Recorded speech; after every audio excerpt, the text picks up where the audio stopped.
तो फिलहाल जो पैनल हमारे साथ जुड़ा हुआ है, मंजू जी पहले आपके पास आ रही हूँ और समझना चाहूंगी इस वक्त जो उथल पुथल जो दक्षिण एशिया क्षेत्र में देखने को मिल रही है और जिस तरफ संकेत किया संजीव ने, बहुत इंपॉर्टेंट है कि हमारे पड़ोसी डिप्लोमेट्स कौन सी अदृश्य शक्ति है जो लगातार इसे अस्थिर करने की कोशिश कर रही है।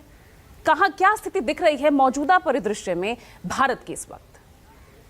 बिल्कुल, भारत के जैसे बहुत सालों से हम देखते हैं भारत को घेरा जा रहा है और एक जो हमारे नेबर्स हैं, दो नेबर्स हैं जो बिल्कुल ही नहीं चाहते कि भारत आगे बढ़े और प्रोग्रेस हो। और बांग्लादेश के साथ, क्योंकि एक ऐसा देश था जो बहुत सालों से हमारे साथ अच्छे ताल्लुकात रहे हैं और हम उनको, और ये शेख हसीना जी हमारी फ्रेंड भी कहा जा रहा है, फ्रेंड ऑफ इंडिया भी थी और फ्रेंड ऑफ बांग्लादेश भी थी, क्योंकि उन्होंने बांग्लादेश को काफी ट्रांसफॉर्म किया है, इकोनॉमिकली बहुत ही प्रोग्रेस किया है, प्रोग्रेस हुआ है वहाँ पे। और ये इस वक्त जो स्थिति है ये बिल्कुल नॉर्मल नहीं लग रही है। आप देखिए जैसे ये जो मुजीबुर रहमान की स्टैच्यू के ऊपर उन्होंने अटैक किया है और जो वहाँ पे जो स्थिति बनी है, और आई थिंक डिफरेंट बैकग्राउंड में बिल्कुल और लोगों का हाथ है। ये सीधा साधा स्टूडेंट प्रोटेस्ट नहीं माना जा सकता है। और अभी जो खासकर हमने देखा है कि उनको पार्डन किया गया है, इनको खालिदा जिया जी को, तो ये बिल्कुल एक साफ इंडिकेशन है तख्ता पलट बाय हुम, किसके इंटरेस्ट में है ये।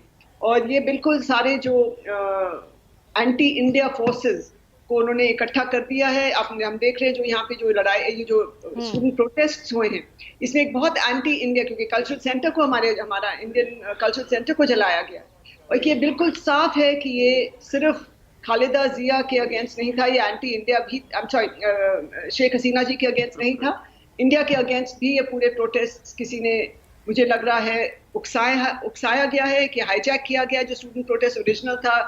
और ये बिल्कुल एक हमारे लिए बहुत ही एक गंभीर समस्या और एक बहुत ही वही मैं समझना चाहती हूँ, ये भारत के लिए कितनी गंभीर समस्या हो सकती है। बांग्लादेश में तख्ता पलट होना, वहां पर खालिदा जिया अगर प्रधानमंत्री बनती है, उनका आ जाना, ये कितना इम्पैक्ट डालेगा भारत पर? क्योंकि हमने देखा पहले जब भी वो रही हैं, वो उनका जो झुकाव है वो दूसरे देशों की तरफ रहा है, पाकिस्तान की तरफ, चीन की तरफ, और इंडिया के साथ वो बिल्कुल भी अच्छे ताल्लुकात नहीं रखना चाहती हैं। बीच बीच में हाँ थोड़ा सा जो अच्छे उन्होंने कभी किए हैं ओके रिलेशनशिप, बट अदरवाइज वो बिल्कुल ही नहीं हमारे साथ कोई भी अच्छे ताल्लुकात रखना चाहती है। जो उनको एक नेबर है, उनको कोई ऑप्शन नहीं है अच्छे ताल्लुकात रखने के सिवाय, लेकिन वो नहीं रखना चाहती हैं। उनके कुछ और पीछे बहुत ही एक वो जो रिलीजियस फंडामेंटलिस्ट को भी साथ जो चल के लेके चलती हैं, वो उन सबको जितने और पार्टीज हैं और जो जहाँ से इनको सपोर्ट मिलती है, आई थिंक वो सारे ही नहीं चाहते हैं कि इंडिया के साथ अच्छे रिलेशनशिप हो। तो आगे चल के मुझे लगता है कि हमारे रिश्तों में बिल्कुल कुछ बदलाव आएंगे, नॉट पॉजिटिव बदलाव, नेगेटिव बदलाव आएंगे। तो सकारात्मक ये नहीं हो सकता, इस तरफ इशारा कर रहे हैं यहाँ पर मंजू जी आप।